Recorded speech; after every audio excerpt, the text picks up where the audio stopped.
வணக்கம் மக்களே. இந்த பதிவு நான் முன்னாடியே போட்டிருக்கணும். இதுவே லேட்டு தான். இருந்தாலும் தெரிஞ்சுக்கோங்க. ஒவ்வொரு ஆசனங்கள் பண்றதுக்கு முன்னாடியும் அதனுடைய முன்னாடி செய்யக்கூடிய பயிற்சிகள் செஞ்சிருக்கணும் நீங்க. அதாவது உடல் தளர்வு பயிற்சி, ஃப்ரீ எக்ஸசைஸ்ன்னு சொல்லுவாங்கல்ல, அதை நீங்க பண்ணியிருக்கணும். அப்பதான் உங்க பாடி வளைஞ்சு கொடுக்கும். அதே சமயம் நீங்க ஆசனங்கள் பயிற்சி இப்பதான் ஸ்டார்ட் பண்றீங்க, இல்லை ஆல்ரெடி பண்ணியிருக்கோம், அப்படி எந்த மாதிரி இருந்தாலும் காலை நேரம் எடுத்துக்கோங்க. எம்டி ஸ்டொமக்கில் பண்ணுறதுக்கு ரொம்ப பெட்டர். அப்போ உங்களோட பாடி ஈஸியாக கற்றுக்கும், ஃப்ரெஷ்ஷாக இருக்கும், மூளை உள்வாங்கிக்கும்.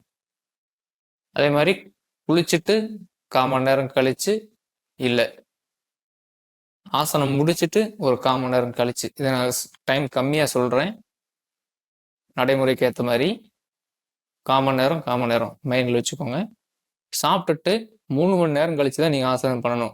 அப்போ தான் உங்களோட வயிறு எம்டி ஆகும், செரிமானம் ஆகிருக்கும் ஓரளவுக்கு உணவு. எல்லா உணர்வும் ஆயிரும் அப்படின்னு சொல்லுவாங்க. அப்படி ஆகாது. உங்களோட வேலையை பொறுத்து தான் உணவு செரிமானம் நடக்கும்.